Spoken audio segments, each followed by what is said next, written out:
হ্যাঁ দাঁড়াও।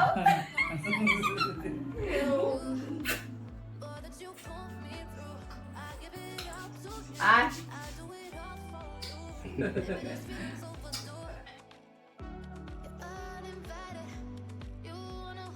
Hello guys, আমি Nandita. Welcome back to my new blog. তো আজকে হচ্ছে মাদার্স ডে, আর আজকের দিনটা আমি কীভাবে সেলিব্রেট করছি সেটাই তোমাদের সাথে শেয়ার করব। যেহেতু সব কিছু শেয়ার করি তো ভাবলাম যে এটাও একটু শেয়ার করি, ভালোই লাগবে। তো কোনো প্ল্যান নেই, জাস্ট করবো এটুকু জানি।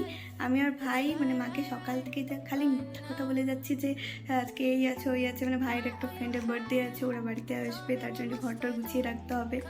তো যাই হোক, জানি না কতদূর কী করতে পারবো, চেষ্টা করব ভালো মতন কিছু সারপ্রাইজ দেওয়ার। তো আশা করছি ভিডিওটা তোমাদের খুব ভালো লাগবে, তো স্কিপ না করে দেখতে থাকো।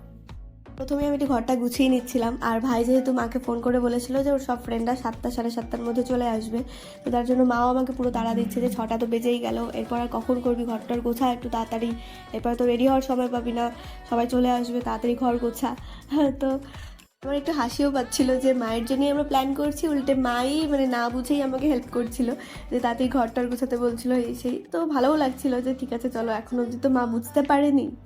তবে আমাদের খুব বেশি প্ল্যানিং ছিল সেটাও না, মানে প্রতি বছর যেরকম নর্মালি সেলিব্রেট করি সেরকমই করব, কিন্তু মা তাতেও খুব খুশি হয়, আর সেটা আমাদের খুব ভালো লাগে। আর মানে সত্যি কথা বলতে কি বলো তো, প্রতিবার আমি এই ডেটটা না ভুলেই যাই, মাদার্স ডে ডেটটা। মানে পরে মনে পড়ে, লাস্টের দিকে মনে পড়ে, তখন আর কোনো কিছু যে মানে সেরকম কিছু সেলিব্রেট করব সেটার সময়ও থাকে না। মানে আমার এবারও যেরকম কালকে মনে পড়েছে যে আজকে মাদার্স ডে, আজকে কিছু করতে হবে। এবার এইটুকু সময়ের মধ্যে কি করব কি মানে অত কিছু বোঝা যায় না। আর তার মধ্যে মাকে মিথ্যা কথা বলে, মা যদি বাইরে কোথাও যেত তাহলে তো কোনো অসুবিধা হতো না, ঘরের মধ্যে থেকে মাকে মিথ্যা কথা বলে না একটু অসুবিধাই হয় এগুলো। তারপর আমি আর ভাই আরামসে বসে বসে একটু গল্প করতে করতে বেলুনগুলো ফোলাচ্ছিলাম, আর এদিকে প্ল্যান করছিলাম যে কী করে মাকে একটু সাজানো যায়। কারণ মাকে যদি আমি এখন বলি যে চলো মা একটু ভালো একটা শাড়ি পরো, তো মা তো পুরো ডাউট করবে যে কেন ওর বার্থডে সেলিব্রেট করবি তোরা, তো এখানে আমি কেন সাজতে যাব, তো অনেক প্রশ্ন করবে। তার জন্য ভাবছিলাম যে কি বলে করা যায়, কেন কি মাকে আমি অলরেডি বলেছি যে মা চলো একটা ভালো শাড়ি পরো, তো হচ্ছে না এত গরমে এত কোনো প্রয়োজন নেই ভালো শাড়ি টাড়ি পরার, নর্মালি শাড়ি পরলেই হবে। মানে মায়েরা একটু জেদ করে না যেরকম, ওরকমই কিছুতেই শুনছে না আমার কথা। তাই ভাইকে বললাম যে ভাই তুই একটু ভাবতো কি বলা যায় মাকে। এত প্ল্যান করে কোনো লাভ হলো না, কেন কি সত্যি প্রচণ্ড গরমও পড়েছে শিলিগুড়িতে।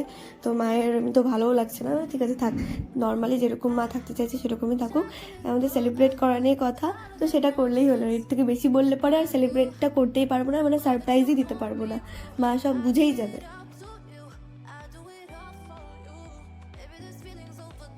তো এখানে একটা দারুণ মজার জিনিস হয়েছিল, মানে মা জানতো না যে এদিকে ক্যামেরাটা আমি অন করে রেখেছি। মানে এমনিতে যে পুরো ভিডিও যে আমি করছি সেটা জানে, কিন্তু এখনও যে ক্যামেরা অন ছিল সেটা মা জানতো না।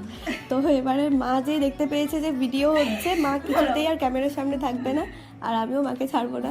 মানে কি অবস্থা তখন।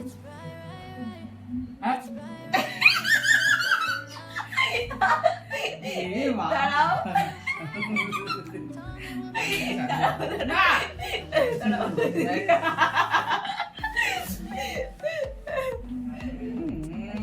এদিকে এদিকে এদিকে মাম্মাম করো।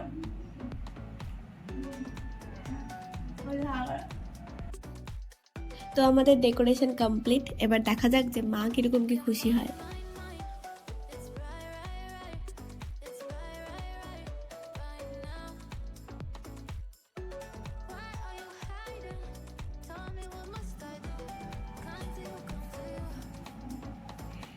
Happy mother's day. আমি বললাম না একটা ঢোল বসো। Happy mother's day.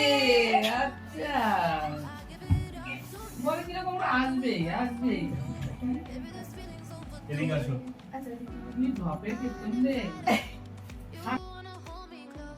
তো মা খুব খুশি হয়েছে, আর উল্টে মা আমাকে বলছিল যে তুই একটু আমাকে ভালো করে বলতে পারতি আগে থেকে, তাহলে একটু সুন্দর করে সেজে গুজে আসতে পারতাম। তারপর কেক কাটার সময় বাবাকেও বললাম যে তুমি মায়ের সাথে গিয়ে একটু বসো, দুজনে একসাথে কেক কাটো, কিন্তু বাবা না এগুলো একদম পছন্দ করে না, তাই ভাবছিলাম যে হয়তো যাবেই না।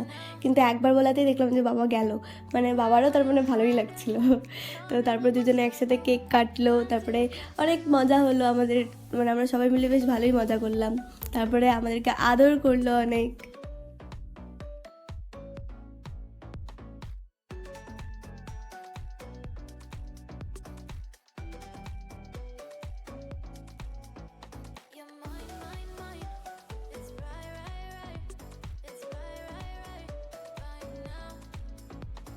আজকের ভিডিওটি এই পর্যন্তই। যদি ভিডিওটি ভালো লেগে থাকে তাহলে please like, comment, share and subscribe করে আমার পাশে থেকো।